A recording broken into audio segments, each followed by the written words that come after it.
How you doing, everybody? So, I know you all saw the previous trip where I towed the 5x8 trailer from South Carolina to Texas. And you know, I'm kind of doing these videos so that you all will know towing capabilities of the Jeep Gladiator. This time, I got another trip coming up. And guess what? Y'all gonna ride with me on that trip too. So I'm gonna take old Laz over here. I'm gonna take him. And what we're gonna do is, we're gonna come up, we're gonna hook up the Blue Ox hitch for Laz to the old Gladiator. We're gonna back up and hook up the Wildwood, and we're gonna tow this thing all the way back to South Carolina from Texas. Now, this Wildwood is a 22-foot camper. Has a dry weight of about around like 3,800, 4,000, something like that. I brought it here, but this time I'm taking it the other direction. So along this trip, I will be checking in. I will be letting you all know how it's doing on some of the roads in Texas, Louisiana, what the gas mileage is looking like in each different leg, and things like that, how it's handling. And that way you all can stay with the trip with me, and then you will know, just in case down the line you want to buy a camper to tow with your Gladiator, you will be able to see just how it handles and just what you're getting into. So, y'all stick with me and we'll take this trip together. Let's go.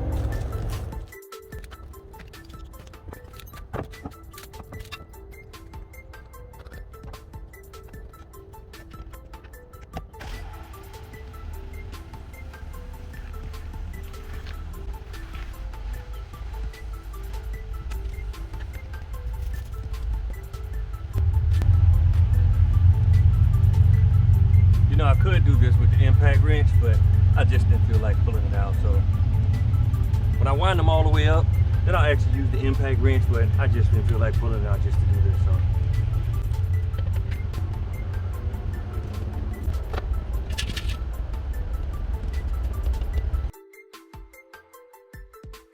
So with this Blue Ox system that we hooked up,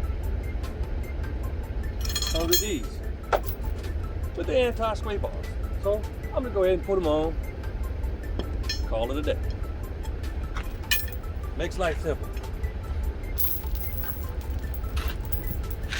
They have a pin, and when you slide the bar in with the pin, it locks, and then you just turn this in the back with the bar. There's a bar somewhere, I'll have to find it.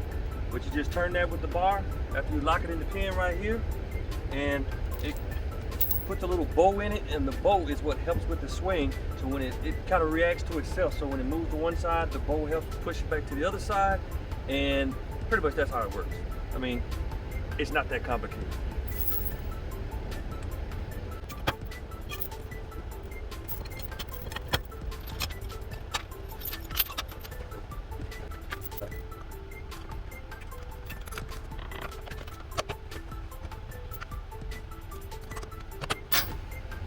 Look at that.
You get on the road again with this thing, take it on up out of here. I got the tires running about 37 pounds of pressure.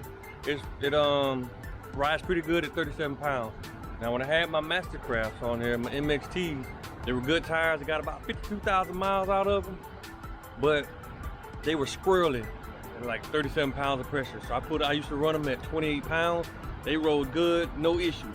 But with these Yokohama Geolandar XATs, they don't ride good at 28 pounds. They ride better at about 37 pounds of pressure.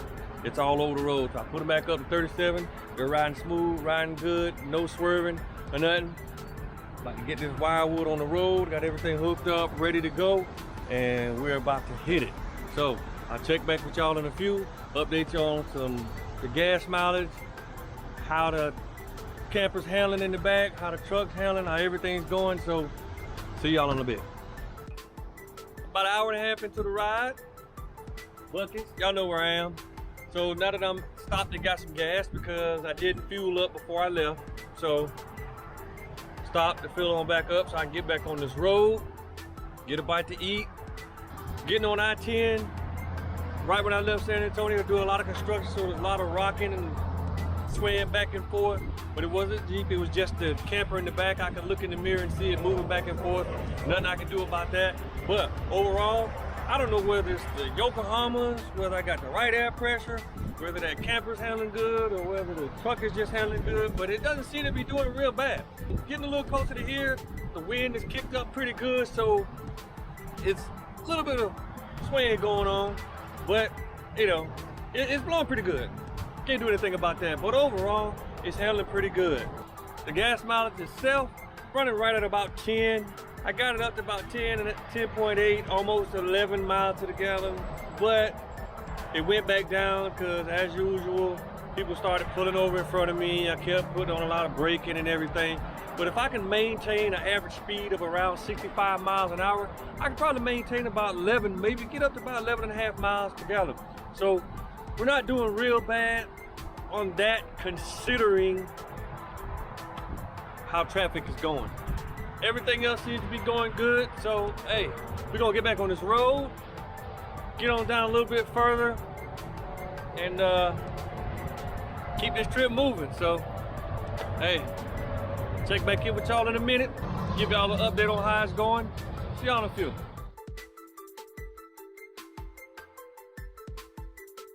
Well, not even a good 2.5, 3 hours in, flat tire, right side of the camper. We ain't even out of Texas, already changing the tire. But good thing is I got the spare. I got the high lift jack up on here, jacking it up, making life simple. See, high lift jack. And we're gonna go ahead and get this thing changed out and get up out of here.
There's the damage, y'all. Look at that.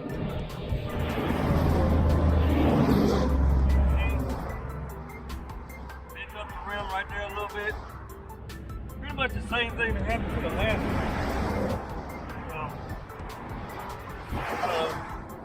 Maybe it's the brand of tire, I don't know. It wasn't going that fast, but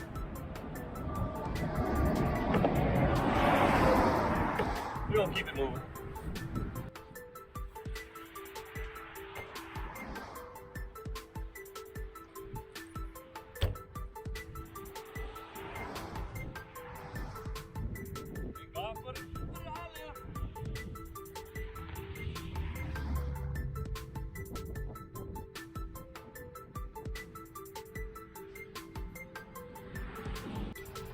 All right, so we're still in Katy, Texas. Found another Northern Tools, probably one of the only few places that you can get a 6-lug 15-inch tire for the camper, not have to have a shop. So got another tire, I have another spare. Gonna get back on this road and do this thing again. We gotta cover some ground, y'all. We'll keep you updated about this trip. It's getting ugly, but you know what? Doing this thing together, so see y'all in a few. Hello everybody, how you doing? So we're about 6.5 hours into the ride. We're on the edge of Texas. I don't really know where we are, but the night has come and the wind has died down. Usually what happens when the sun goes down, no wind, so that's a good thing. It works in my favor.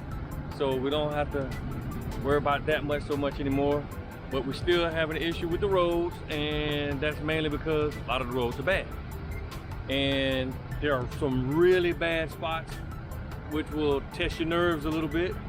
But then there are some spots in the road that got some real big grooves. So sometimes the vehicle, if there's some deep grooves cut in the road by these semi-trucks, the ride will sometimes want to follow the groove. I backed up off the speedo a little bit, so I'm running at about between 60, 65, something like that. It's pretty much staying in between 6th and 7th gear, but my RPMs are staying at around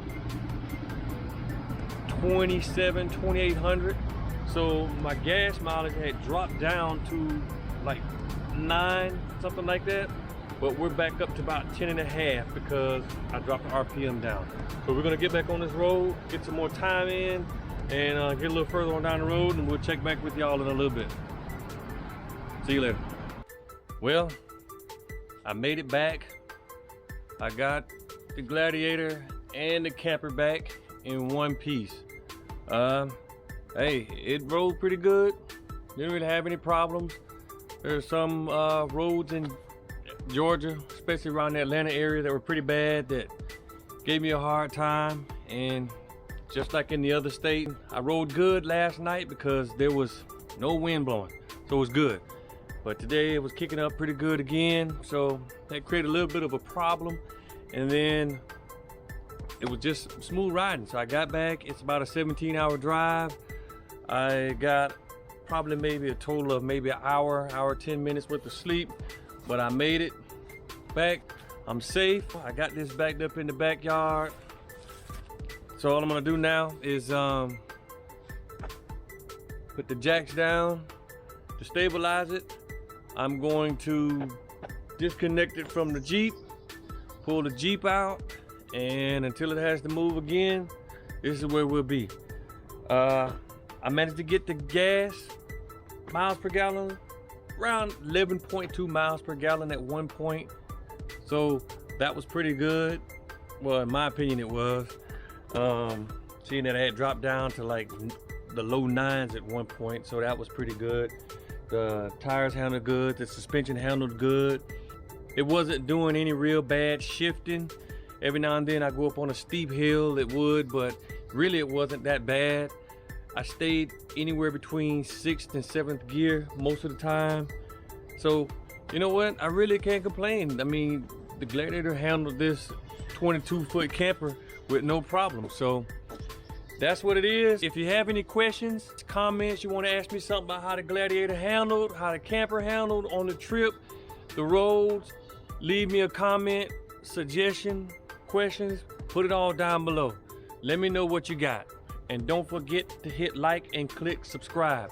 So until next time, for the next adventure, y'all have fun, go out and change your life. Peace out.